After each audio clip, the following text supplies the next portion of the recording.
Did you? No, him. I just think we don't.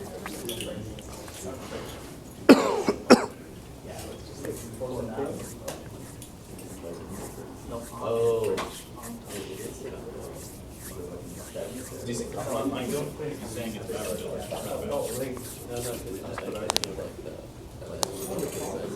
Shall we? Yes? All right, well, everybody get a copy of the notes? Yes?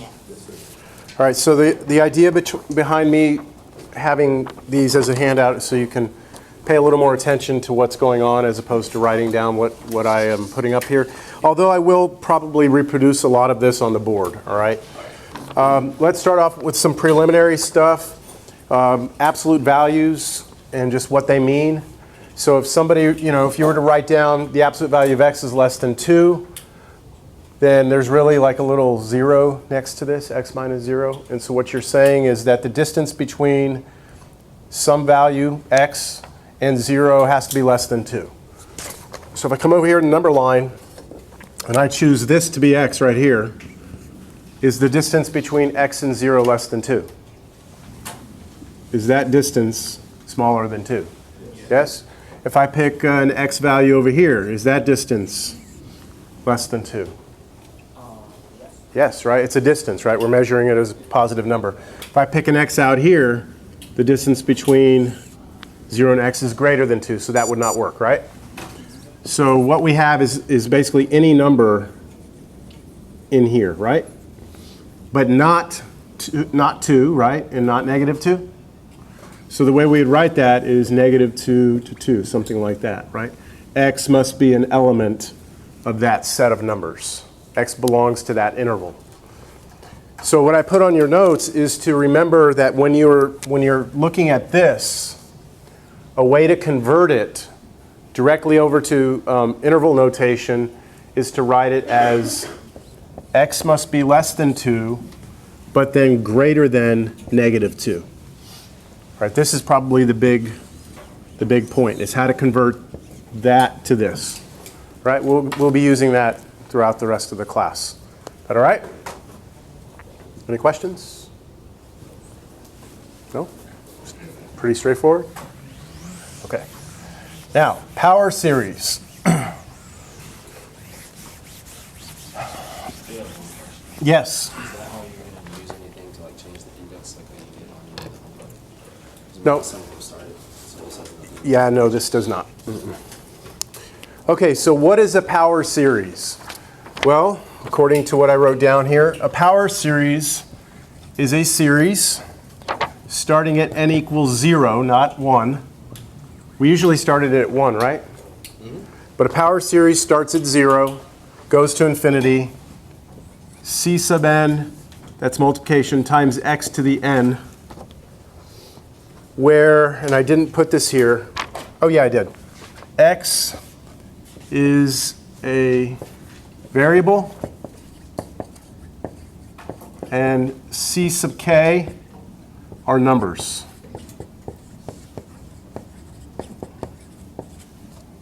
For k equals 0, 1, 2. So what you have, if you were actually to plug in numbers here, right, or plug in n equals 0, then n equals 1, this sum would become c sub 0, x to the 0, plus c sub 1, x to the 1, plus c sub 2, x to the second, and so on and so forth, right? So what we have is a series, right? It is a series, but it is a series of powers of x, right?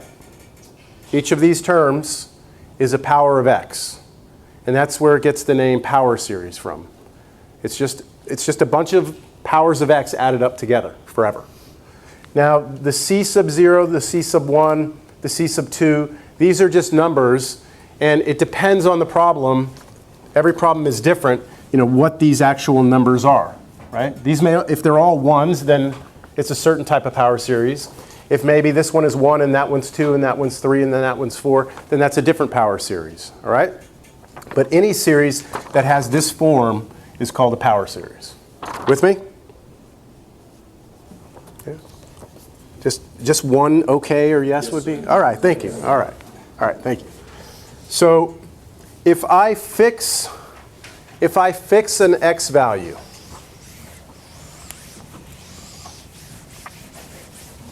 so let's fix an x.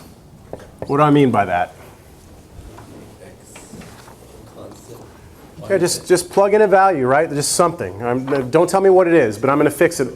That means you're not allowed to let x change anymore, right? Don't let it change. X is fixed. Then if I write out a power series like this,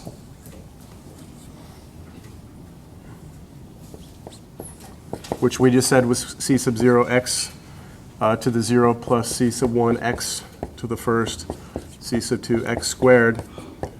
Then if these are all numbers, right, x is fixed, if that's a number and that's a number, then the two of them together is a number, and then another number, then another number, then that's just a series, right?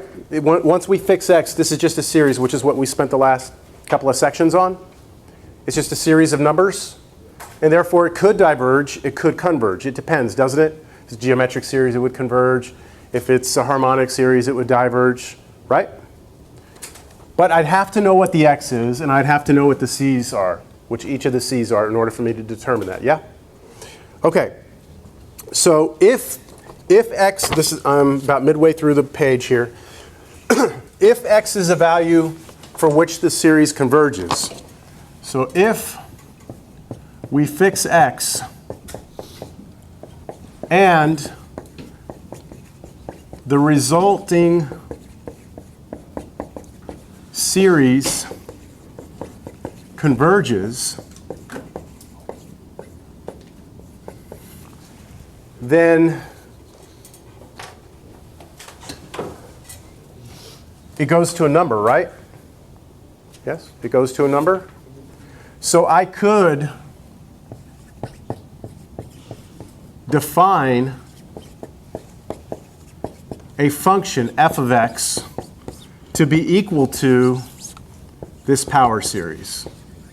Now let's try and understand what the heck I'm saying. Go back to when you first started learning about functions way back in the day. F of x is x squared, right? The whole idea was that you plug in an x, it spits out an answer, right? You plug in an x, different x, it spits out a different answer. You plug in 2 here, you get 4. You plug in 1, you get 1. You plug in 0, you get 0, right? Input, output, yes? If I give you a different function like f of x is 1 over x, then we can do the same thing. Plug in a number, it spits out a number, except what? 0. At 0, this thing is undefined, right? We have the same exact concept here. If we fix an x and this series converges, then it has a number that comes out, right? So you plug in an x, it spits out a number out here, right? This series, the sum of this series is the number that comes out. So I have an input and an output. Therefore, I could define a function to be this series, this infinite series, as long as what I'm plugging in creates a convergent series. If it doesn't, right, if the x I plug in does not create a convergent series and it makes this diverge, it would be similar to trying to plug 0 into this function, where it would be undefined. If the series diverges, then the function is undefined there. Does that make sense? Kind of? Yeah. We have to get into some examples, obviously. So if x if we fix the x and the series converges, then we can define this f of x to be this power series. It's a well-defined function. Well-defined meaning just like that's a well-defined function. If you plug in an input, there is an output. It's well-defined. All the values, okay, all the values of x that you could ever get together that would make this converge would be called the domain of f. Just like over here, the domain is everything that makes this make sense.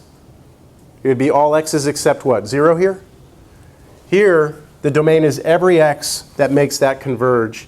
Things that are not in the domain would be the x's that make that diverge. All right.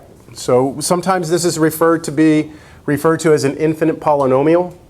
right? Polynomial functions have powers of x in them, don't they? But they're finite. This is referred to as an infinite polynomial because it goes forever. All right, so we're going to start with our first example, which is a major example. And that is, I'm going to define a power series now for you. And I told you for a power series, the one thing you need to know is what all those little c's are, right? What are all those little c's? Did you see notes? Okay. So I'm going to say let c sub k equal 1 for all k. Oh yeah, in my notes, this right here means for all k. That means for all. All right? That's not my notation, that's mathematical notation. All right? Upside down, capital A, for all. This one, anyone know what that is? There exists a k, this is for all k. For you math majors, you'll see more of that. All right, so here we go. We know all power series, right? Look like this. C sub n x to the n, right? But I'm telling you that every c sub k, is always 1. Then if I were to write this power series out,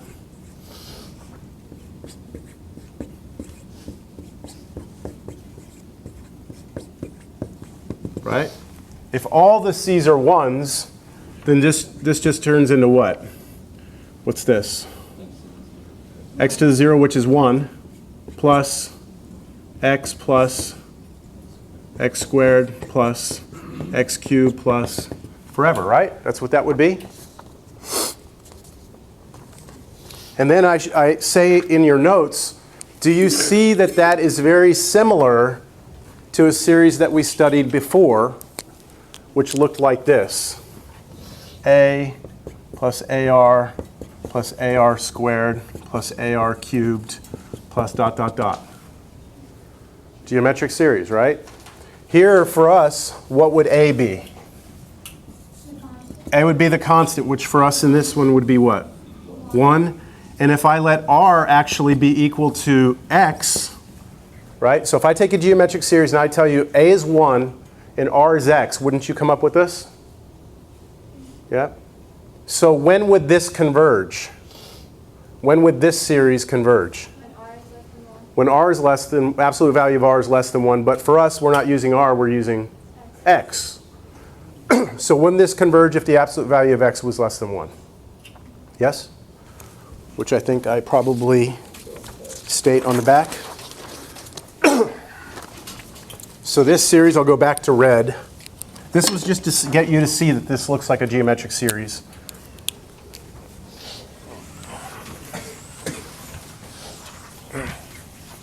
Therefore, sum n equals 0 to infinity of x to the n converges if the absolute value of x is less than 1, right? Now, does everyone see that what I did here was replace the c sub n with 1? Yes? Every one of those c's was 1. So in the formula, I just replaced the c sub n with 1. So everyone agree that that series converges as long as the absolute value of x is less than 1? Yeah? Yep. And it diverges when? This will diverge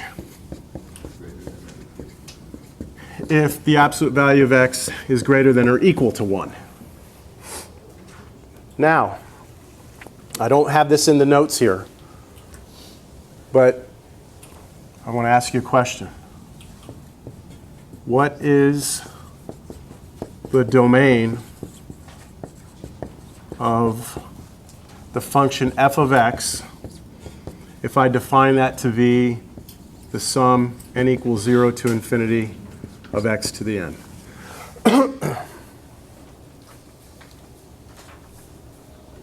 So I've defined a function to be an infinite polynomial, right? A power series.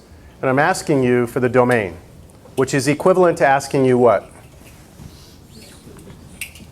For what values of x? What? Does this converge? So what's the domain of this function? Absolute value of x is less than 1, but how could we convert that over to like an interval notation? -1 to 1, right? This would be the domain of that function. So that means if I pick any number in here and I plug it into this function, I plug it into here, it will spit out a numerical answer, won't it? As long as my input comes from here.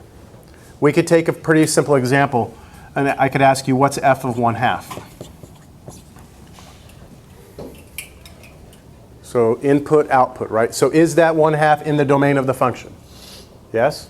So this becomes sum n equals 0 to infinity. Replace this with 1/2, right? And what is that?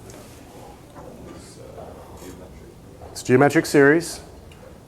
That'll converge, right? We already know it's going to converge. Is this one of the proper formulas that I can go straight to the a over 1 minus r? It is. If it's n up here, it has to be zeros to start, right? And so this actually does converge. What's a for us here? 1 over 1 minus r, I mean not r, sorry, x, which is 1/2, and that's just going to be 2. You all follow? So if I were to graph this function, right, if I were to ask you to graph f, you would be able to tell me that you can only draw your picture where? Between -1 and 1, right? That's the only place it would exist.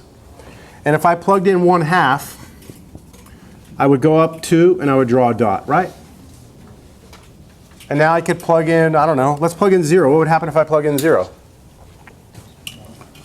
You just get 0, 0 plus 0 plus 0 forever, right? You get 0. And you could connect all the different pieces. You would have a graph of this function. Do y'all see that? Y'all are like, I don't know. It looked like you already had a couple of plates of turkey.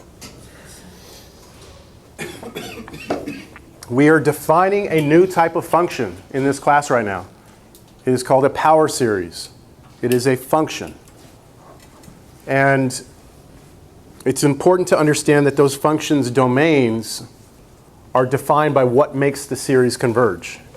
What about if I try and plug in 2? You can't, right? Does that mean that there's a dot, or just means there's no picture, right? There's no graph. There's nothing happening over here. Okay. I hope that's kind of enough to get us started.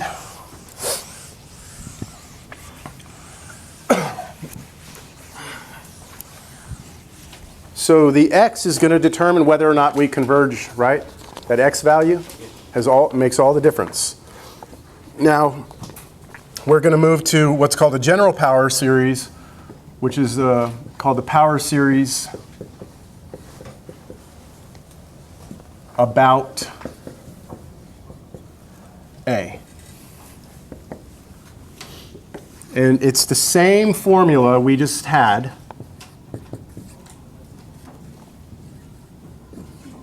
The only difference is instead of having just x to the n, we have x minus a to the n. So do you see right here is a linear expression in x? What was the power series we just had before? What was a for us? It's the number, I'll put it down so we can see it. This power series that we just studied just a second ago. What was a? Careful. X minus 0 to the n, right? So this would be a power series about what? About 0, right? As opposed to something like this. I'll give you another example below. N equals 0 to infinity, x minus 2 to the n. That would be a power series about 2.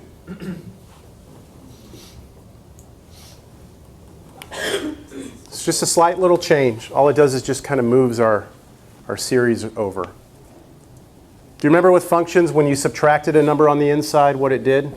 Shift it to the opposite of what you think, right? So if you take away 2, it moves the whole picture to the right 2.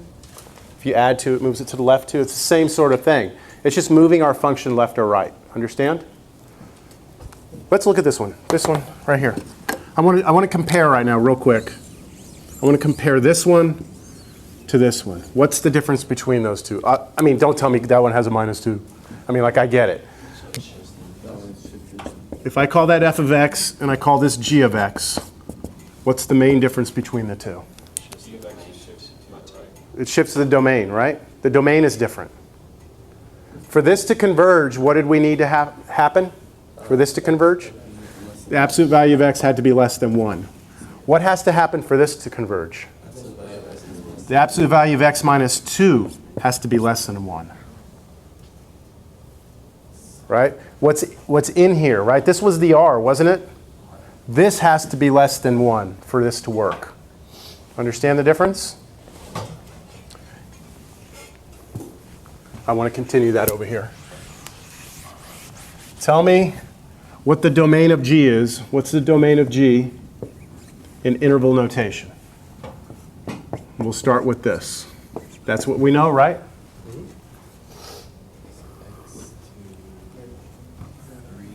Do you remember what I did in the beginning of class? I said if you saw that, it turned into this, right? Isn't that what I said? So for this one, you're going to put x minus 2. You're going to put less than 1. You're going to put greater than what? -1. So if you have the absolute value of something is less than 2, that means it's less than 2 and greater than the opposite of the 2. So if this is less than 1, that means x minus 2 is less than 1, but it's also greater than the opposite of 1, which is -1. See how I did that? Now solve for x here. Add 2, add 2, add 2. Got me? So what do you get? 1 less than x less than 3. So in interval notation, the domain of G would be, what, 1 to 3? What was the domain of this one? -1 to 1. Isn't that, if you move this to the right, 2, 1, 2, you get this? Okay, so that was like a shift in our domain. So the actual range of the domain never changes, but just the... That's correct. Well, the range values will be the same for both. Yeah, Where they happen will be different, but yeah. The outputs will be the same. It's just like if you take a parabola and move it over, right? The picture still looks the same, just been moved.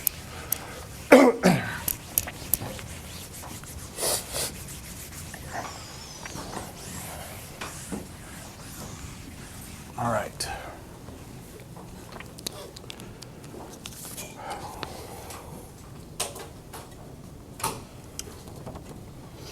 So let me show you that general power series again here.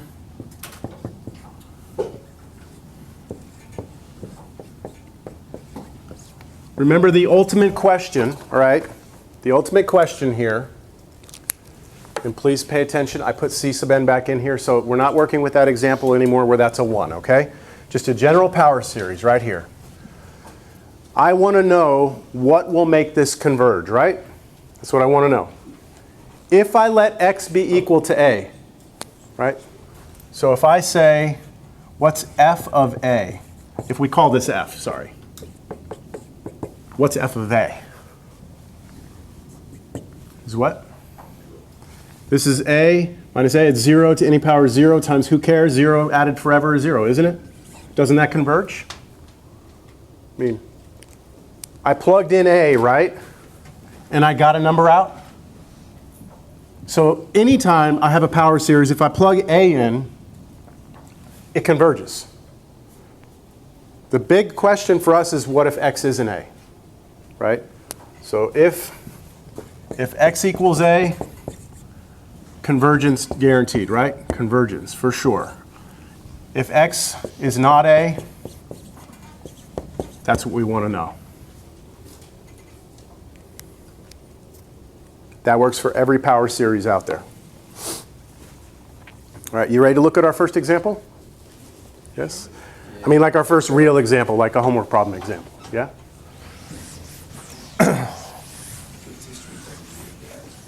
All right, so here's the first example. For what values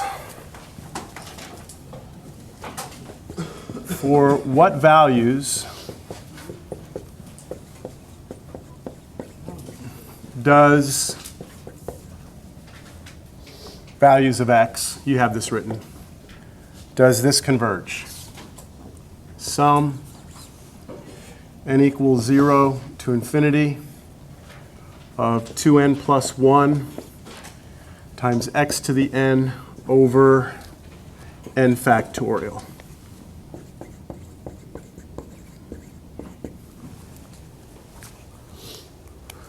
Well, before we answer this question, let's make sure it is a power series. All right? Does this look like a power series?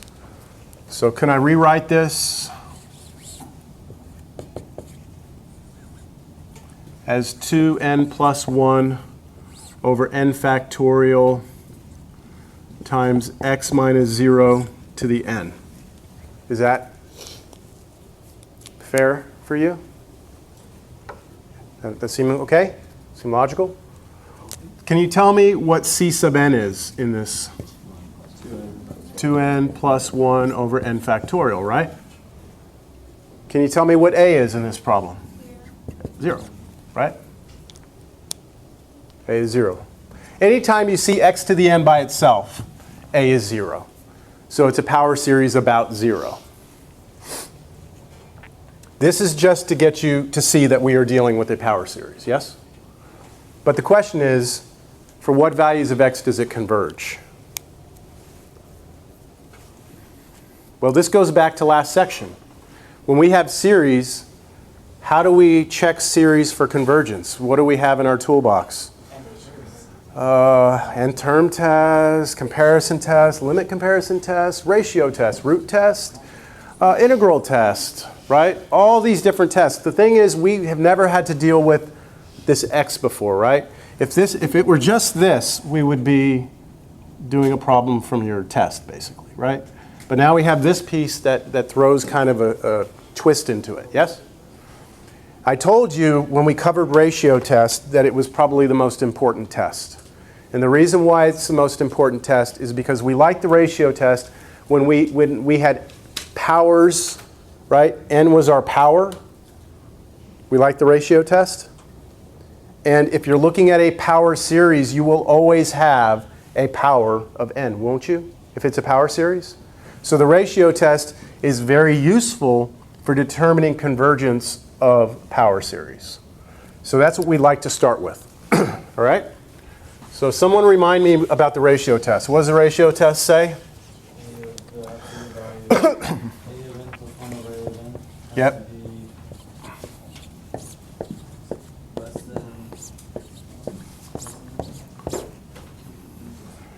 Right? If this is true, if that's true, then what's the conclusion? The series converges, right? Absolutely. It's all on your sheet of paper, but that was the conclusion, right? And the big key is that we want to know when this converges, don't we? Yes? So don't we want to know when this is less than 1? So let's set this up. Let's take the limit. And let's figure out what would make it less than 1. If we can figure that out, then we will have determined where, for what values of x it converges. All right, here we go. I'm going to set up the limit as n goes to infinity, absolute value.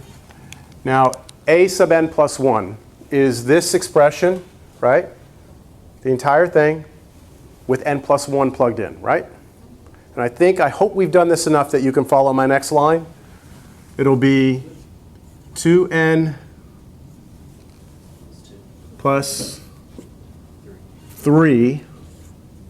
So remember, I just replaced that n with n plus 1, distributed the 2 over, added the 1, right? Then when I replace this power with n plus 1, I can rewrite it x to the n times x. So that's already splitting it apart. Do you all follow me with that? Over, when I replace this n with n plus 1, it becomes n plus 1 factorial. But what do we always do with that? We peeled off an n plus 1 and n factorial. Now, I may have moved too fast. I don't know. Just remember this equals this, and n plus 1 factorial equals this. Did I point this out enough when we were covering it? Like, did I stress it enough that we would be using this a lot to the point that you can do this? Yes? But I'm confused on the 2n plus 3. He distributed the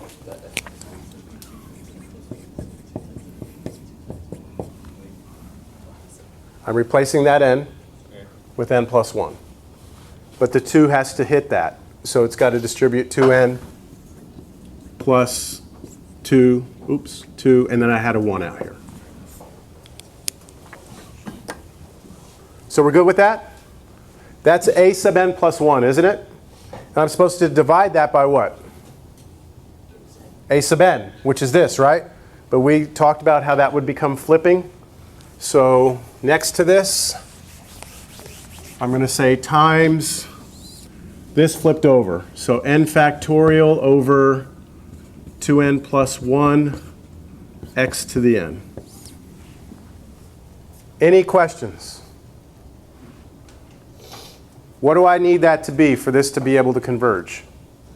Less than 1, right? That's what I want. I want this to be less than 1. And that looks like a mess, but because of all the cleaning up I did, there's going to be lots of cancellation here, right? The x to the n's gone. This n factorial is gone. That's why we did this in the beginning, right? That's why we peeled this off, is because we could feel this cancellation coming. Could you feel it coming or not? Nope. No?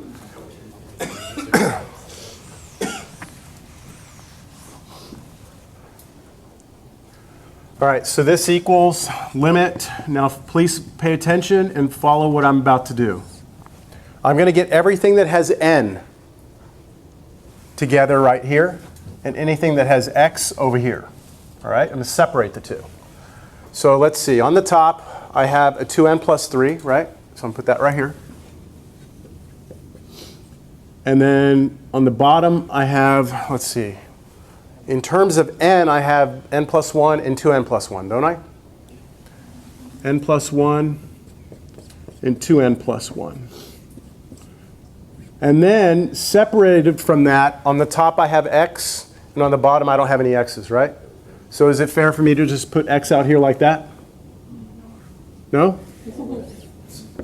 That's same as x over 1? Right? Isn't that the same as x over 1? We good now? Okay. What variable is the limit affecting? N, right? This limit has nothing to do with x, does it? Just this n. So what I need to figure out is what happens here if n goes to infinity. I get infinity over infinity, don't I? So I'm probably going to want to use L'Hopital's rule. But before I do that, let me rewrite this. Let's expand this. You know, multiply it through. You get 2n squared plus n plus 2n plus 1, right? And then you group those together. You get 2n squared plus 3n plus 1. Right, that's really what the denominator is, isn't it? Now, if I do L'Hopital's rule one time, what is my new limit going to be? So if I do L'Hopital one time, I get, what? Derivative top, 2 over 4n plus 3, and then still next to it times x. I need that to be less than 1. What does that go to? This goes to fixed number over infinity, right? What does that go to? 0. Doesn't it? So this is headed towards absolute value of 0 times x. And I need to know when that's less than 1, right? When will that be less than 1? Always. Always. Why? Because 0 is 0. So x, remember I said this in the beginning. You have to fix an x, right? If I fix an x, X is not allowed to move now, all right? If I tell you that's a fixed number, and I'm going to multiply it times a number that gets really small, it doesn't matter what X I ever pick, this is eventually going to get small enough to kill off X, isn't it? And make it less than 1. What does this mean? It converges. See, the question was, for what values of X does it converge? All values of X. Doesn't matter what I plug in for X, right? This is always going to be less than 1. So it converges for all values of X. Therefore, series n equals 0 to infinity of 2n plus 1 times x to the n over n factorial converges for all x. How would you write that in interval notation?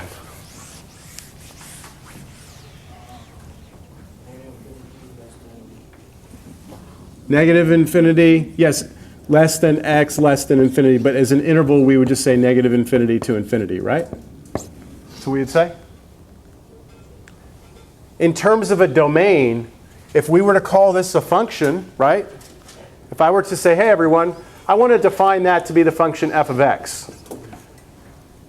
Then if I draw this function, it's going to exist everywhere, isn't it? Everywhere on the number line, I'm going to have some value come out, aren't I? It's not like the previous example where we were just between -1 and 1. This one is defined everywhere. With me? Okay. So that's our first one. Let's look at another one. Same question. For what values of x does this one converge? N equals 1 to infinity of 3x minus 4 to the n over n squared plus 1.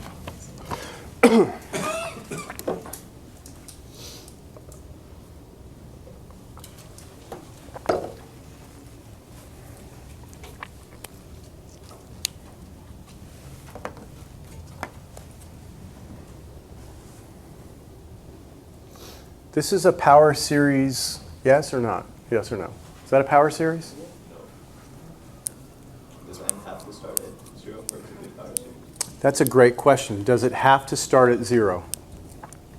Your first term, right, when you write out a general power series, n equals 0 to infinity of c sub n x to the n, right, like this. Your first term, when you plug in n as 0, this is always a 1. And so you get c sub 0, which is just a number, right? So the first term of a power series should be a constant. This one right here, if I plug in 1, the first term is not a constant. But there is a constant in front of it. What is it? Plus what in front of it? 0. So this, even though we're saying that all power series should start out with a constant like this, this one, the constant that's out in front is actually 0. So it's okay that we're starting at 1. To answer your question, we're okay. Yes. All right. So it is a power series. It's a power series about what? Uh-oh. So remember, for general power series, we said x minus a to the n, that this would be a power series about a, right? Do you notice what the coefficient on x is here? 1. So that doesn't look like this yet. So how would we Set that equal to 0. 4/3? 4/3? No, I mean, you just define It'd be hard to pull a 3 out right here only because the n power wouldn't allow you to pull it, right? You could set it equal to 0, that little in the parentheses. Yeah, set 3x minus 4 equal to 0. And what would you get? 4/3. So this is going to be centered about 4/3. See, because what you want to know is what would make that 0, right? Remember when we said f of a should always be 0? F of a should always be 0 for every power series. The question is then, to say that this is a power series about a means I need to figure out what x is that makes this thing 0. And so you set the inside right here equal to 0, and you get x is 4/3. So a is 4/3. So you don't want to try and change the actual function itself. That's right. You don't want to try and take things out. Just set this linear expression equal to 0, and this right here is a. So this right here is a power series about what? 4/3. About 4/3. What do they mean by about? We'll see, hopefully, in this next problem, you'll see what they mean by, why are they saying about 4/3? Right, that's kind of a weird language. It's going to be the center of where, you know how we're going to have a domain? That is going to be the center point of the domain. Like, is it going to curve? What will? What? The The, like on functions, there's a center point and there's a max or a min on that point. oh, well, we don't know what these look like. I mean, what we're about to learn, if we get to it hopefully, is basically every function you've ever known in your life has a power series for it. So think of any function that you can think of right now. There's a power series for it. So we know those can look like all sorts of things, right? So it may have a max, may not, may have. The sine function is a power series. So think about what that looks like. All right. Okay, so it's about 4/3. Let's do a ratio test. Let's figure out where it converges, right? So for the ratio test, I want to take the limit as n goes to infinity of, I've got to plug n plus 1 into that first, right? 3x minus 4. What should I write? You want me to write n plus 1, or you want me to split it now? Split it, n, and then what goes here? 3x minus 4, right, to the first power. And then over, now be careful here, n plus 1 squared plus 1.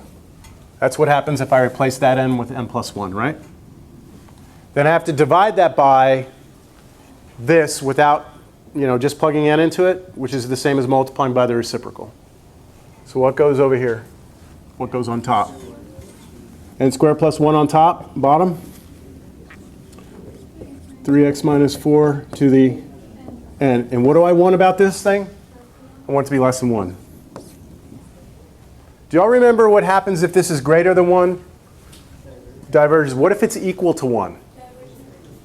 Fails. Test fails, right? Do you remember that's a huge point we're about to discover in just a second, that's a huge issue for us, all right? Right now we're saying I can guarantee you that this power series will converge as long as I can determine when this is less than 1. So let's try canceling stuff. Right? Is that it? That's all that cancels, right?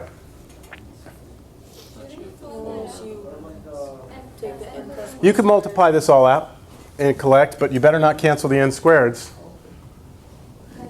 Right? Let me write one more line. Limit n goes to infinity. We've come this far, so let's not do crazy algebra now, all right? N plus 1, I'm putting all my n stuff on this side. N plus 1 is the only thing I have in terms of n, right? On the bottom, I have this. Now, I'm going to expand this, which is n squared plus 2n plus 1, but then plus 1, so n squared plus 2n plus 2. Everyone agree that that's this? And then what's over here that has the x's in it? 3x minus 4. I need that to be less than 1, right? Which one? Right here? I multiplied this out first, which is n squared plus 2n plus 1, and then I added 1, and that gave me the 2. So we're all okay with that line? Yeah? Let n go to infinity. L'Hopital? We're going to get a 1 here. This is going to go to 1. Is that all right, everyone? So here's where we are. No more limit, right? Because we took the limit. We are at the absolute value. This turns into a 1. As n goes to infinity, that goes to 1. So the only thing left in here is 3x minus 4, right? Absolute value? Less than 1.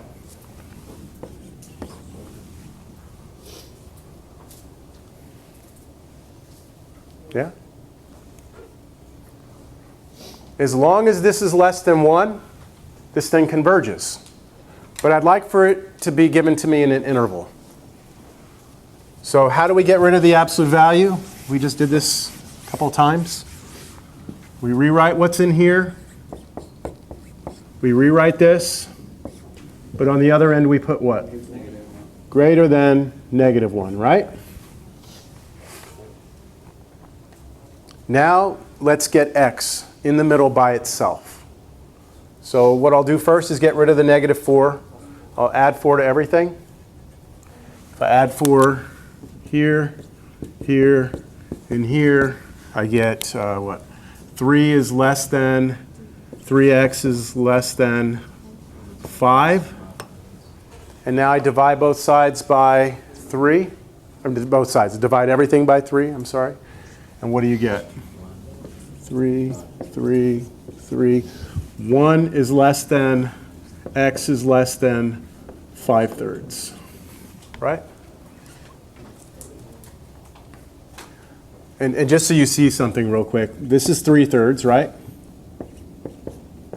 What's the number right between, right in the middle of 3/3 and 5/3? 4/3.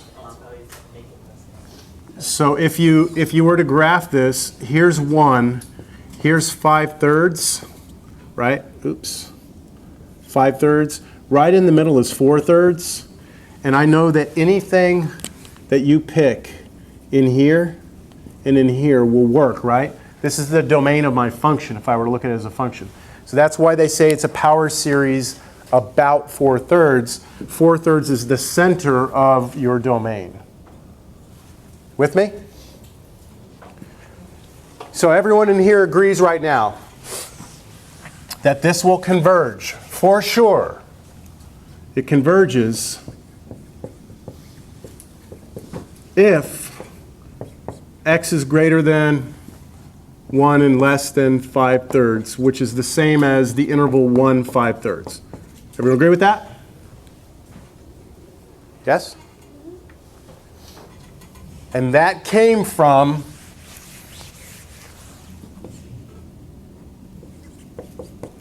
asking ourselves this, right? That's where that came from? Less than 1 came from the idea of the ratio test, tells us convergence if it's less than 1. And I said we have to also take into account one other situation, if it is 1, right? If this equals 1, then the test would fail us, right? It doesn't tell us it diverges. It would just fail, right? When would this equal 1? When would it equal 1? If I change that to an equal sign, and you try and solve this, this actually becomes 2 different equations. It becomes 3x minus 4 equals 1, 3x minus 4 equals -1. So it's the same as the inequality. You know how you had 2 different inequalities, one with positive, one with negative? A strict equation becomes 2 different equations. And if you solve this, guess what you get? 5/3. And if you solve this, guess what you get? Hold on. Bring this over. You get 1, right? Do those numbers look familiar? No? Never seen those before? They're the endpoints of the interval, aren't they? So listen. The ratio test told us that this interval, for sure, it converges. Can you tell me if it converges at 1? If I let x be 1, does our power series converge? Do you know?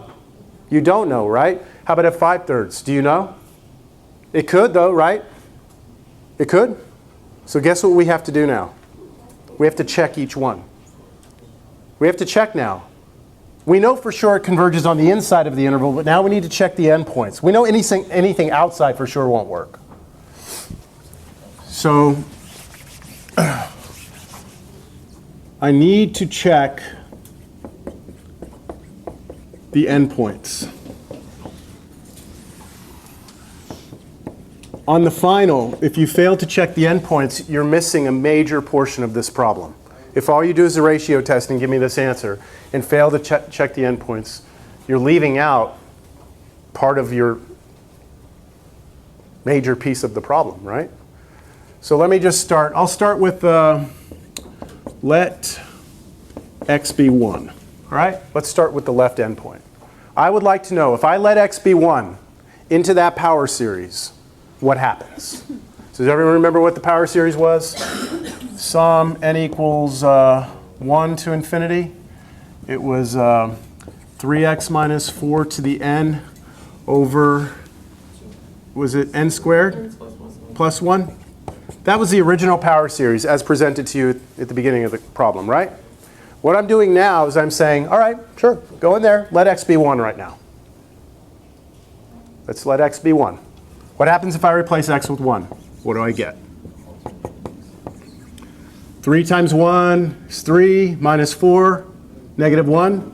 So I get negative 1 to the n over n squared plus 1.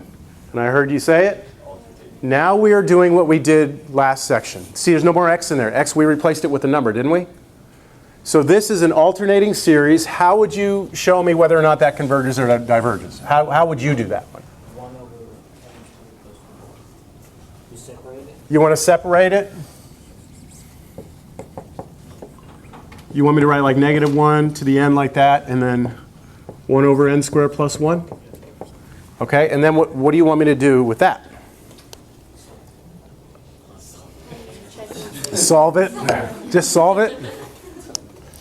You check and see if B7 is greater or less than B7. Okay, so what are you using there? You're doing the right thing, but what is it called? So the alternate series. Alternating series test. Would you like to try the alternating series test here? It's an alternating series, so maybe the alternating series test. So now you have to go call on that alternating series test. And you have to remember the two things you have to show for the alternating series test. What are they? So you have to identify the part of the series which we call B sub n. And you have to show that one, what? B sub n is greater than B sub n plus 1, which means that you have to show it's a decreasing sequence. And the second thing you have to show is that the limit as n goes to infinity of B sub n equals 0. Right?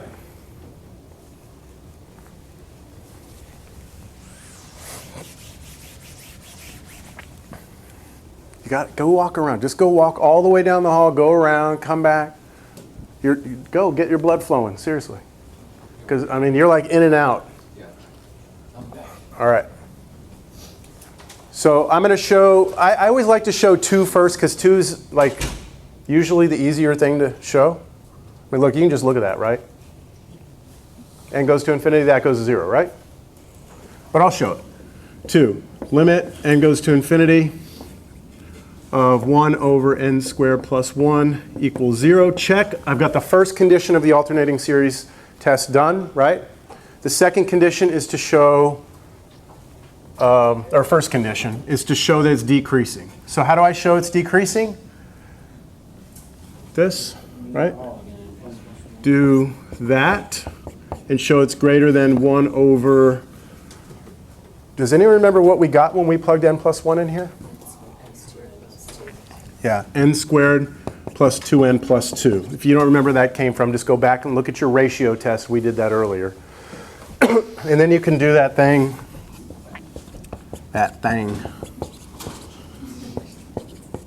like that. And n squareds cancel. 2n greater than negative 1. So I just left the 2n here, brought the 2 over. Is that true? Hope so. I hope so. 2n is definitely bigger than negative 1. So we've shown it's decreasing, right? Therefore what? Therefore this converges, right? So therefore, that converges. Which means what? X equals, what did we plug in to do this? We're plugging in 1. So that means we do want 1 in our domain or we do not? We do, because it makes it converge. So now our interval is adapting. We knew up to this point it was everything between here and here, right? Now we're saying you can actually have it be 1. So this is now changing to be this. What we still don't know is whether or not that is closed, including 5/3 or not including 5/3. Do you understand what we're doing? Okay. Do you see how within this one problem, you're going to be doing 2 different series tests? Like I had to do alternating series test. Now when I go to the other endpoint, I'm going to have to do something else. But that's all on top of the other stuff that's built into the problem, right? So what? Someone problem on file. Yeah. No, I'm just trying to get you to see how it builds on what we did already. How it's, you're going to be asked 2 convergence problems within 1 power series problem. It's built into it. Well, unless you look at the previous example, why didn't we check endpoints on the previous example? No? Because it converged for all x. So remember our interval was everything?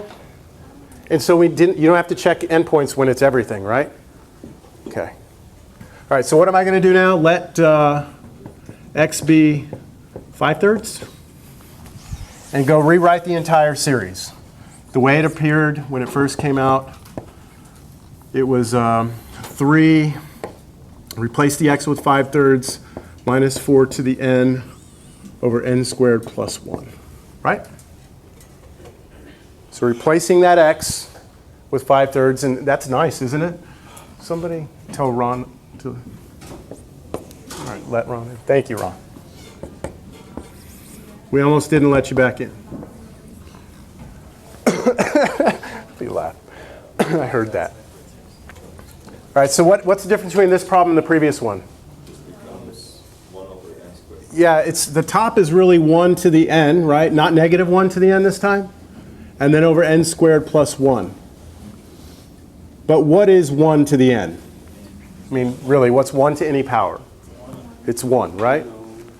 And be careful, because this has always caught students, because they get so used to L'Hopital's rule and like indeterminate forms. They're like, well, wait a minute, you told me that like 1 to infinity was like an indeterminate form. And you have to understand, when we were doing L'Hopital, we were saying this part was approaching 1. This part's approaching infinity. This is not approaching 1. It is 1, right? If I plug in 5/3 and I put it right there, that is 1. It's not close to 1. It is 1. Okay. So that means the n power doesn't matter, does it? Now, we cannot do alternating series on this, can we? Because it's not an alternating series. It's almost a p series. Almost, but the plus 1, right? It would be really nice if it were.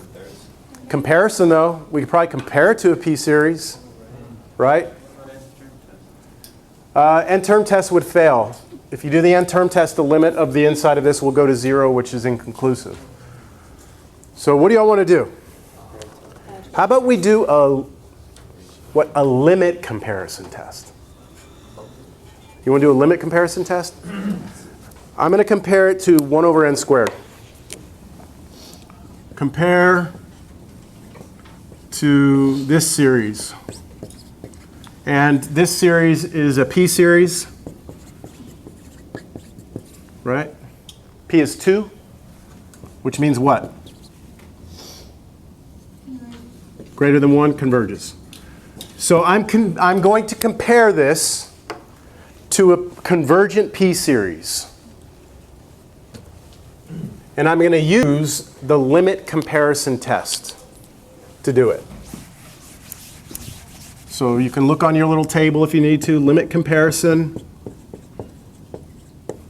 what we're doing is taking the limit as n goes to infinity of which one over which one? This one is called a sub n. This one is called b sub n. Which one goes on top? A sub n. So I take this one up here, 1 over n squared plus 1 over 1 over n squared. What am I hoping for? That this limit is a what? What does limit comparison say? What? It has to equal constant. A positive constant. Any positive constant. If this turns out to be a positive constant, what's the result of the test? Whatever this one did, this one does. So I'm just hoping for a positive constant here. It's going to happen. Right? Just flip the fraction before you do anything, all right? Just flip it. That's why I recommended we do it. Flip it, it's n squared over n squared plus 1. Right? That's what that is. L'Hopital, 1. Positive constant.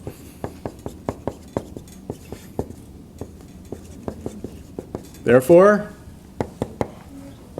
that sum 1 over n squared plus 1 converges. Which means what in the grand scheme of this problem? We do want 5/3 to be in our answer, right? So finally now, can you tell me for what values of x the original problem converged?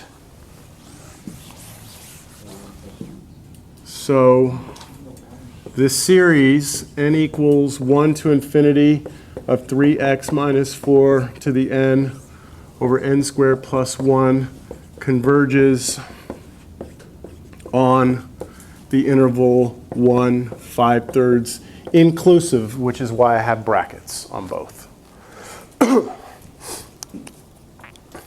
That's using what we've already learned, right? Now, I wonder if we could, like in these problems, I wonder, and maybe you should wonder the same thing, that if one endpoint works, the other one must also work. Like you only have to check one. No. It could happen that one works and the other doesn't. Or that they both don't work. Or this one works and that one doesn't. Or they both work. So you have to check each endpoint. The main reason I guess that matters is because if we're displaying an interval notation, we have to check both. Otherwise, like the interval notation will be incorrect. Yeah, if you were to have never done any checking and you put this as your answer, you never check the endpoints, this would be incorrect. Because you're telling me I can't plug 1 in, but you can. Or 5/3, but I can. Now you could get lucky, and that when you checked it, it didn't work, and get lucky, but I'm going to be looking for the work. So.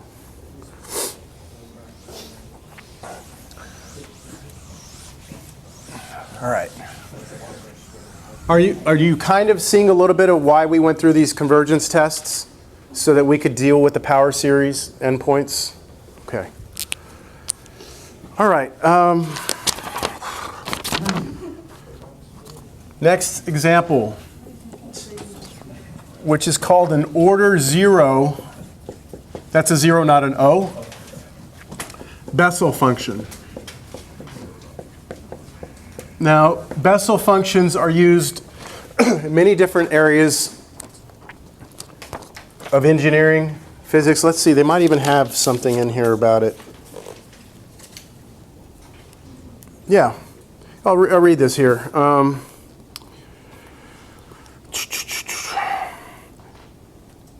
Power series are used to represent some of the most important functions that arise in mathematics, physics, and chemistry. In particular, the sum of the power series in the next example, which is this one I'm about to do, is called the Bessel function, after the German astronomer Friedrich Bessel. He only lived 1784 to 1846. And these Bessel functions helped Kepler solve his planetary motion equations, These are used in different physical situations such as temperature distribution on a circular plate and the shape of a vibrating drum. So if you were to graph this function, it would be very good at modeling what the top membrane of a drum looks like as it's vibrating after it's been struck. You can model it with a Bessel function. Anyways, we want to know if this is a power series, what is the domain of this function? Okay, so we write it like this. Find the domain of this function. Capital J sub 0. This tells you it's the 0 order Bessel function. There is a first order and a second order. In fact, I will give you, as a homework problem, to find the domain of the first order Bessel function, which is a little different than this one. So here's how we're defining the function. J sub 0 of x equals summation n equals 0 to infinity of -1 to the n x to the 2n over, 2 to the 2n times n factorial squared. I don't think we've ever seen that much crap in one problem, like that much stuff mixed up, right?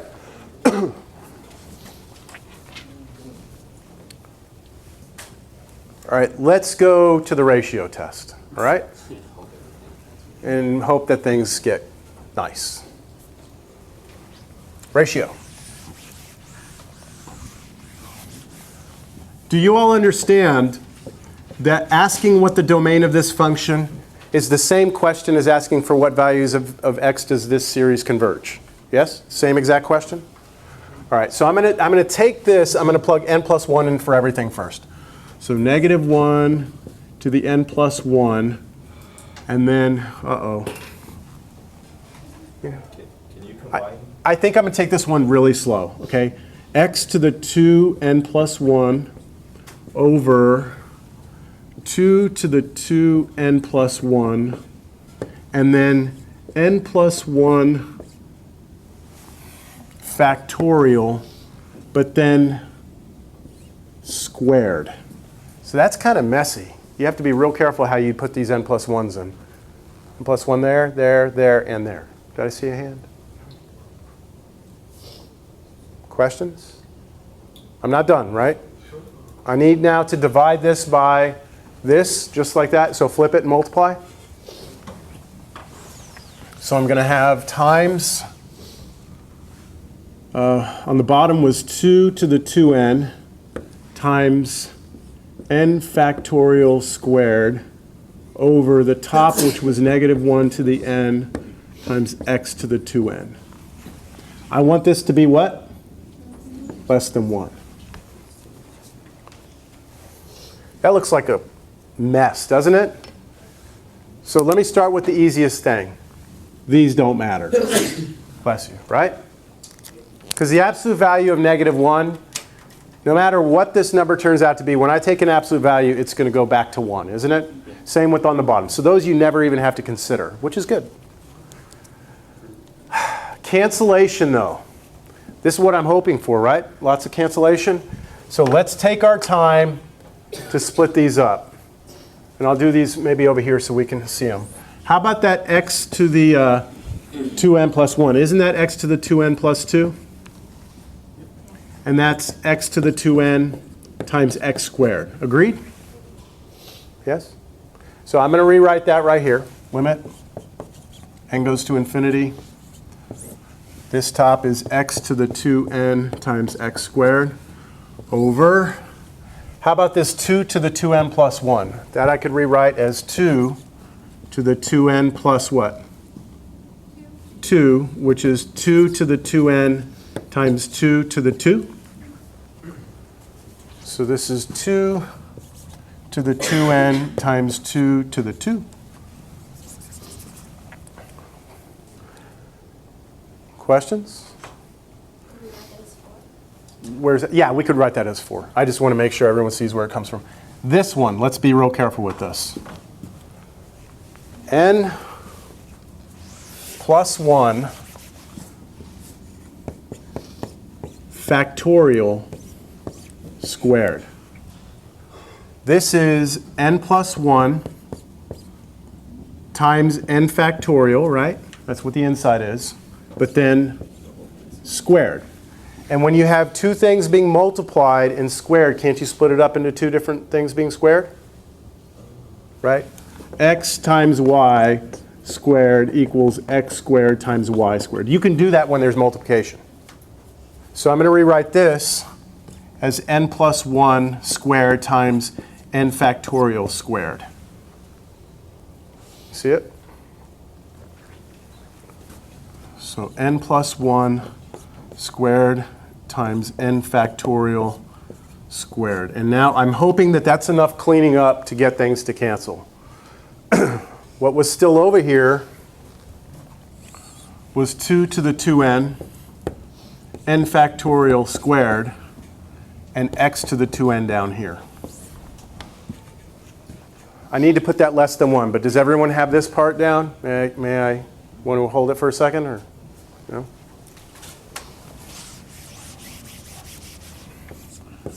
I don't know if the ibuprofen kicked in or it's just some Power Series medicine. I feel much better now.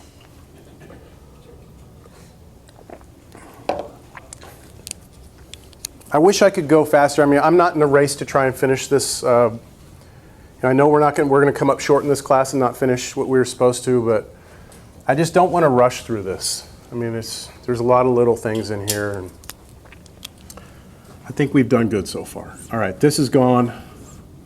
2 to the 2n's gone. N factorial squared is gone. That's pretty damn good cleaning up right there, right? Yeah, I'm pretty happy with that. So now I'm going to collect everything that has n together and everything that has x together. So this will be the limit. N goes to infinity. All right, what's left n-wise? Nothing on top? Oh, that's wonderful. On the bottom? 4 and then n plus 1 squared? 2 to the 2. So 4 n plus 1 squared. Why am I excited?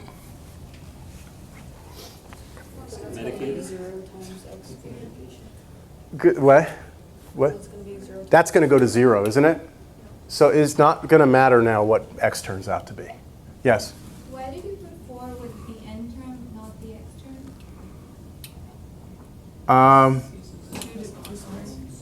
2 to the 2 next to Oh, I see what you're saying. In this problem, it's not going to matter because it's going to go to 0. But let's just say this would have gone to 1. Then that 4 would have come into play because it would have been 1/4. Now, if you would have put the 1/4 over here, then this would have gone to 1, and then it still would have been 1/4. So it would have stayed in there no matter where you put that constant. That's a good question. It doesn't matter. With constants, you can put it on the left or the right.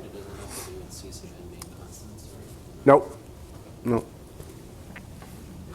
All right, so that's that. What was the x that was left here?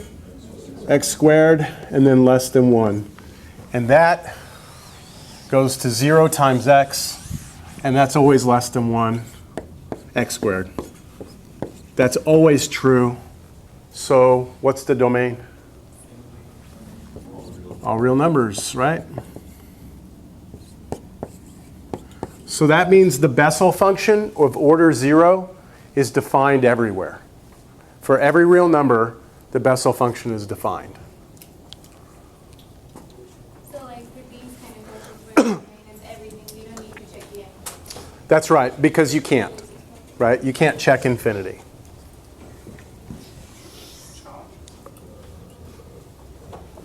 All right. So let me see here. Man, I haven't given you this one particular example. Shit, I'm running out of time. All right, let's look at another one real quick. I'm going to do this one quickly. And I'm going to do this, there we go. Sum n equals 1 to infinity. This is not on your sheet. of n squared x to the n.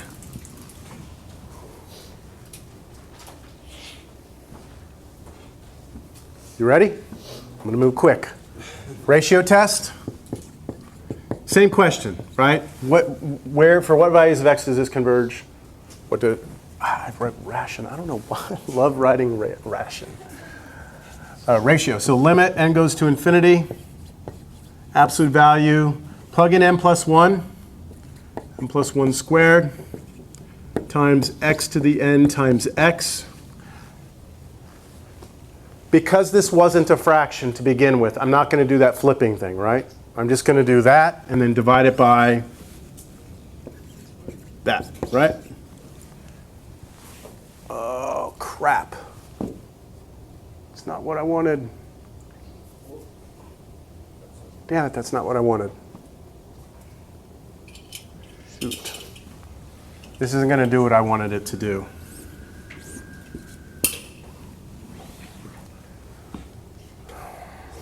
Because what's this going to go to? Infinity over infinity, when you do L'Hopital, it's going to be 1. So it's going to be absolute value of x less than 1, right? Okay, scrap it. I wanted to do something in particular. I should have changed it. All right. Make it n to the n.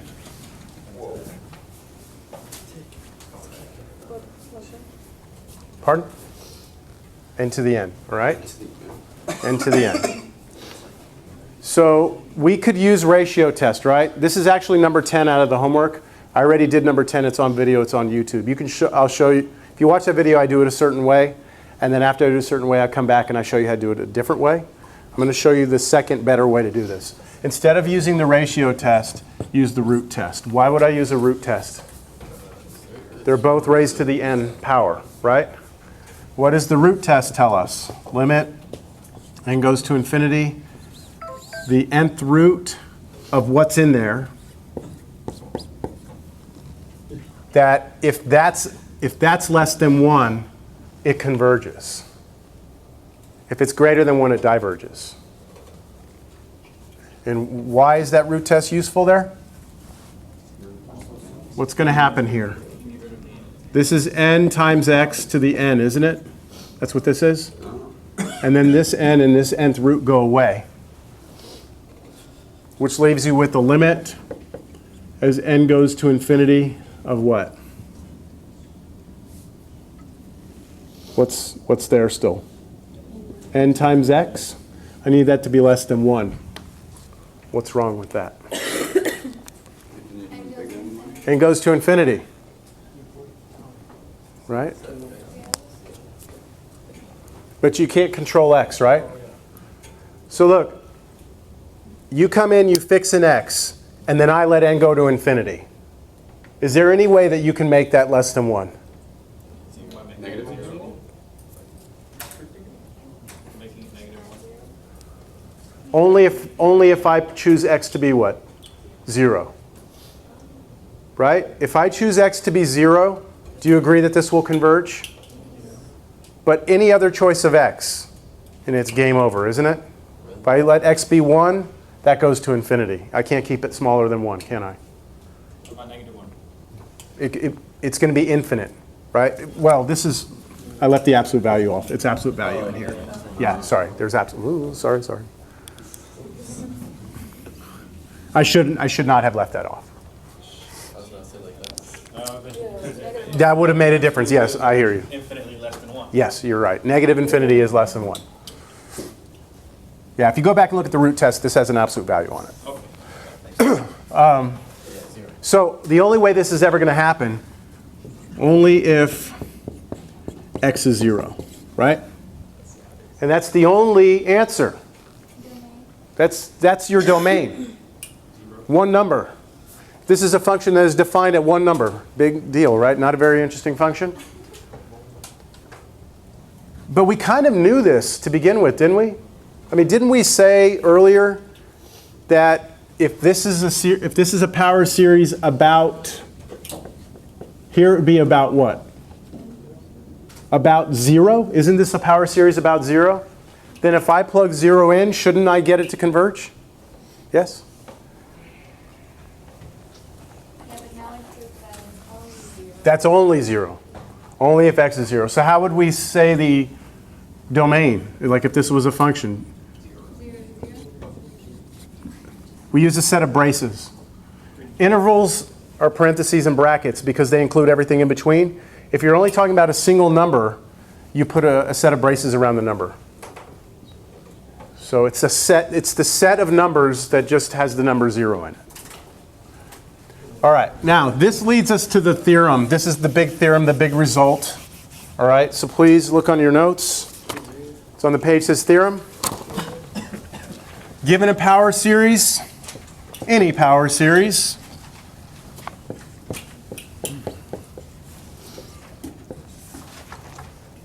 there are only 3 possible results that you could get in terms of its convergence.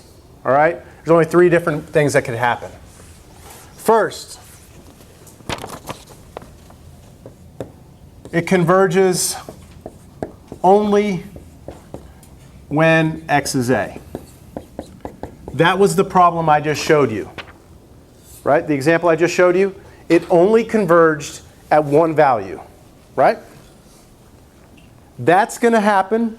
Or the second possibility is that it converges for all x, which means that negative infinity to infinity is where the domain is, or where the interval of convergence is, right?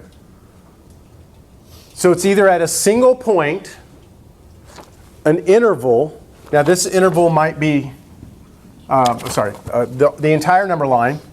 I'm getting myself ahead of myself, sorry. It's either going to converge at a single point or on the entire number line, or finally, the only third option is that it converges on an interval.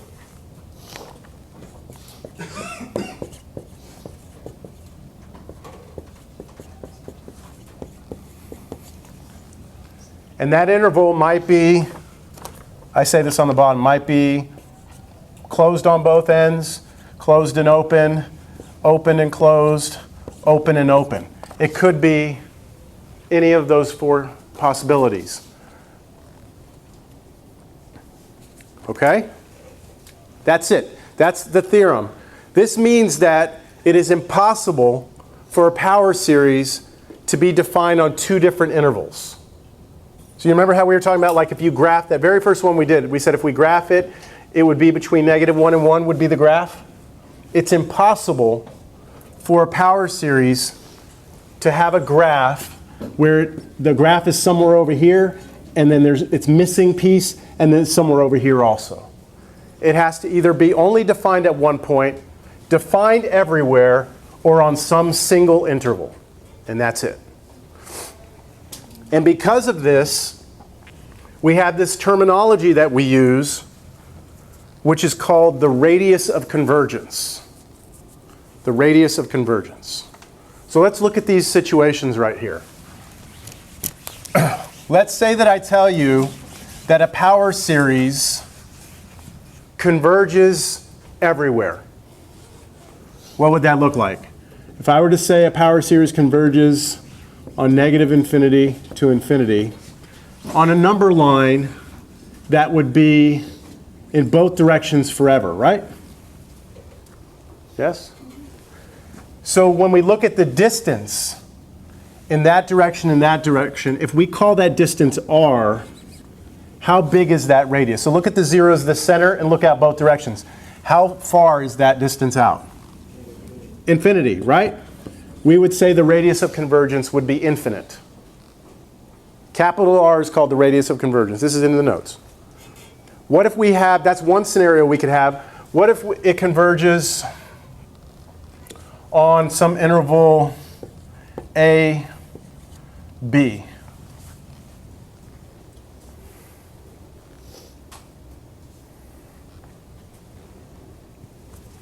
So a, b. what would its radius of convergence be? We don't know if it's 0, though. We don't know if it's centered there, right? Because it could have been moved over. The distance from here to here would be r, and the distance from here to here would be r, all right?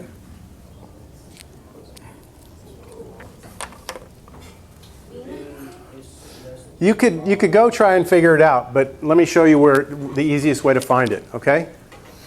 When you're working through your power series,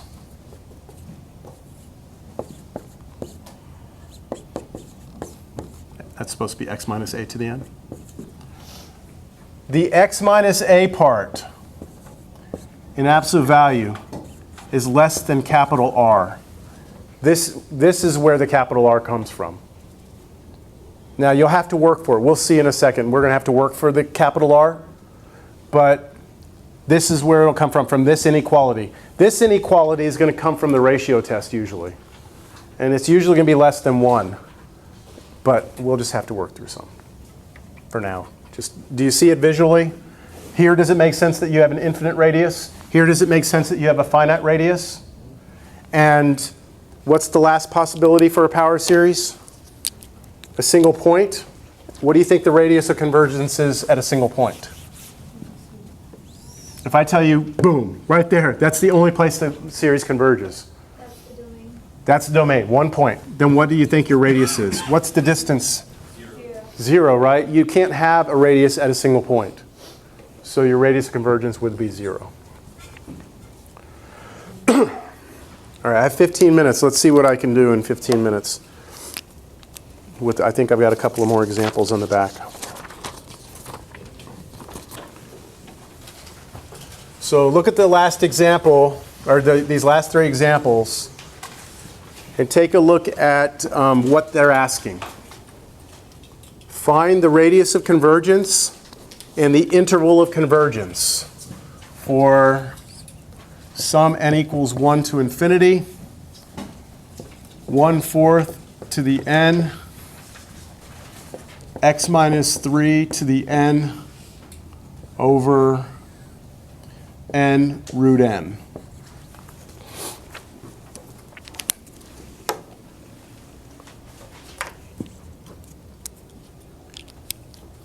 So they want us to find 2 things. I'm going to call them r for the radius of convergence and I for the interval of convergence. These are 2 different concepts. The radius is how wide the interval is, and the interval of convergence is the actual interval, which is what we've been doing. We've been finding this, right? Yeah? All right, so how do we find where that converges? Ratio test? Ratio? Limit. N goes to infinity. You getting tired of it yet? Negative 1/4 to the n plus 1, but I'm going to split it now.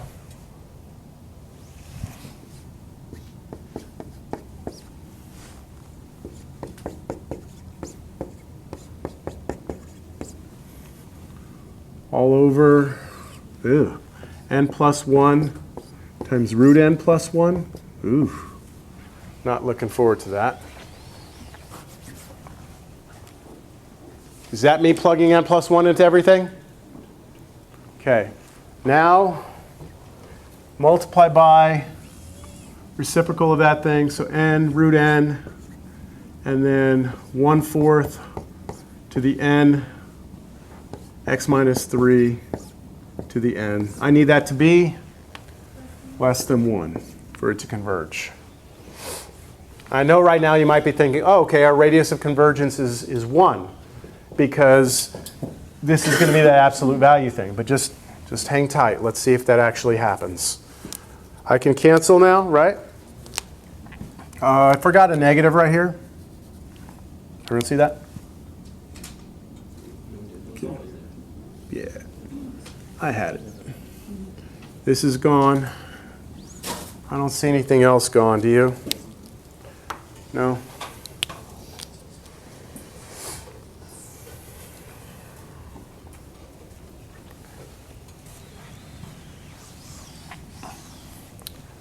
So let me rewrite this now. Limit n goes to infinity. All right. What do we still have here? You want me to put the negative 1/4 here on top? Okay with you? N root n over on the bottom. You can put it together. What, these two? Yeah, you could.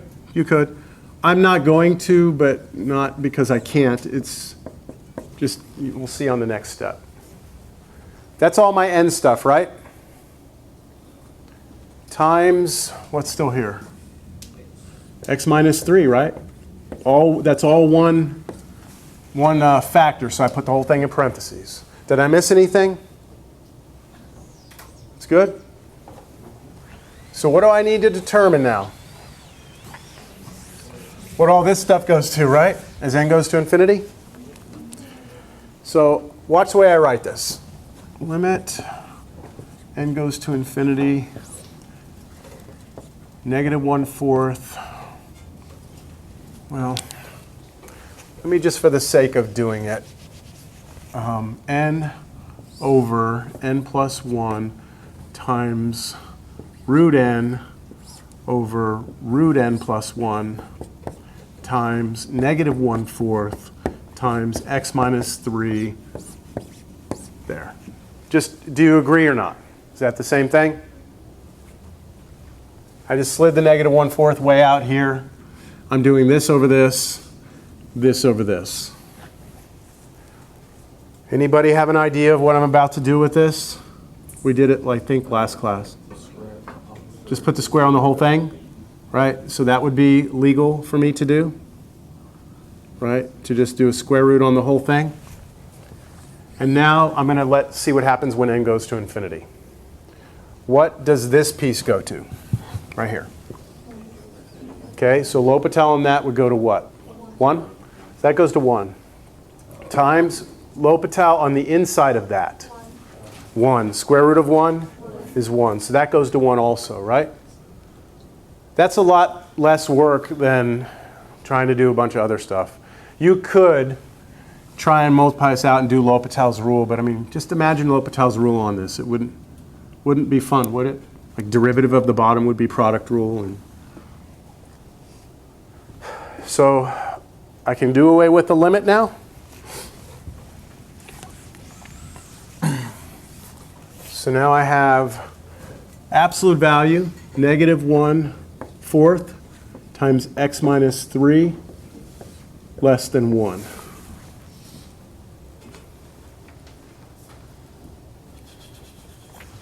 Now I just showed you a second ago that to get your capital R, you need to get it to look like this. Capital R will be the number that's over here after you've got the x minus a by itself. So I have a problem. I have the negative 1/4 there. So I'm going to break this up into two absolute values like this, because that's the same thing. And what is the absolute value of negative 1/4? 1/4. So this is 1/4 times the absolute value of x minus 3. And now finally, to get the absolute value of x minus a by itself, multiply both sides by 4.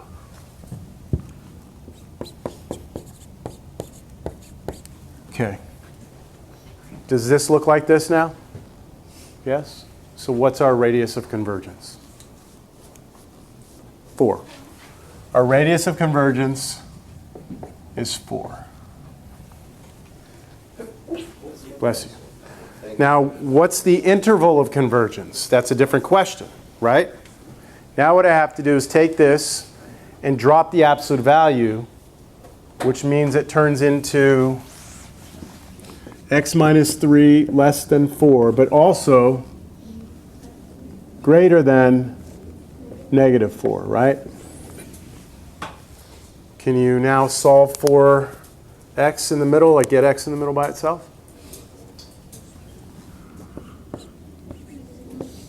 Seven, Negative 1.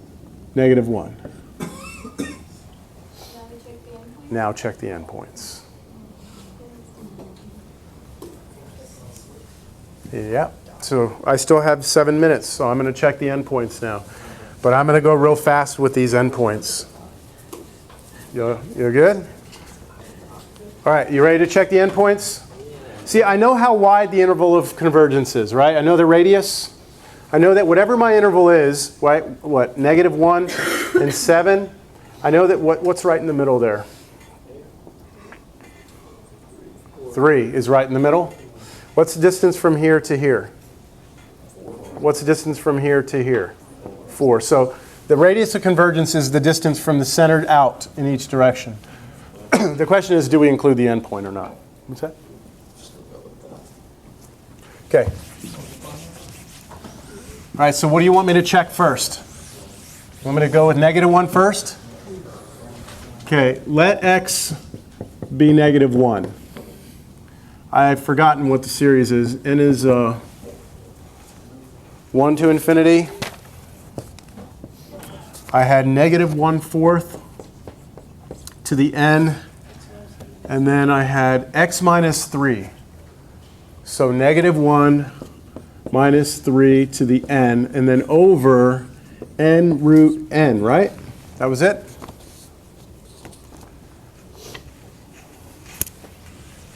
But this is just, what, -1/4 to the n times -4 to the n over n root n? Yeah, what do those do? They come together because they're both to the n power and become a what? 1. A 1, right? -1/4 times -4 is +1 to the n power. So it's really just 1 over n to the 3/2. I finally put it together for you. Why'd I do that? Right, when you put those two together, you get n to the 3/2. That's a p series. P is what? Which means converges. So I want to include -1, don't I? Isn't this fun? No. No, okay. I thought you said, oh. I thought you were like, oh, yeah. All right, so we do include that endpoint. The other one we have to check? 7. So how's that going to change things? Not much. It's not going to be a nice 1 up there anymore, though. Watch, if I change this to a 7, this is no longer a -4. It's now a +4. So how does that change this next piece? It's -1 to the n. And then over, you could still do n to the 3/2, but you can't say it's a p series, right? But you can say it's an alternating series, and then you can go through the test however you want to do it. I'll do an alternating series test check real quick. I'm going to use this piece right here. B sub n is 1 over n to the 3/2, right? I'm going to use alternating series test. What are the two things I have to show? Decreasing, and the limit of that goes to 0. Does the limit of that go to 0? Yeah, I'm going to do that just by visual inspection, right? We all agree, yeah? That goes to 0 as n goes to infinity. So let's just show the decreasing part. How do you want to show the decreasing part? You want me to set up the inequality? Yeah? I don't feel like it, though. Here's what I'm going to do instead. I'm going to look at this as a function of x and call it x to the -3/2. And then what am I going to do? I'm trying to show you that this is decreasing, right? Take the derivative and show you that it's what? Negative. Negative, right? So here's this rewritten as a function of x. If I take the derivative quickly, because I have 2 minutes, I get negative 3 halves x to the derivative, not antiderivative. Negative 5 halves? Yes? And this is really, let's see, negative 3 over 2x to the 5th square root. That's what that means. And if you're plugging in values of x that are bigger than or equal to 1, do you agree that the bottom is positive? That's always positive? And that right there is negative? And so this ratio is always less than 0, which shows it's decreasing. You could have done it with the inequality. I was just having fun with the derivative. Right? Either way. So what do we conclude? Does the alternating series both checked off, right? So it converges, right? So both endpoints. So my final result is the interval of convergence is -1, 7, including both endpoints. Bam. We're done. Knock that out. We still had 2 examples I didn't do. I have done the homework problems out of this set up to number 11. I ran out of time. I don't know when I'm going to get to 13 or 12 through the rest. Hopefully tomorrow. My plan is to come in tomorrow morning and knock those out. But you can at least do the first 11, and you should try the rest. I'm going to put the assignment up here for you. And to think I thought we would get through 1.5 sections today. I thought we'd start the next section. So we don't meet again until Tuesday, right? And then Thursday, and that's it. We're done. And we have, I would like to cover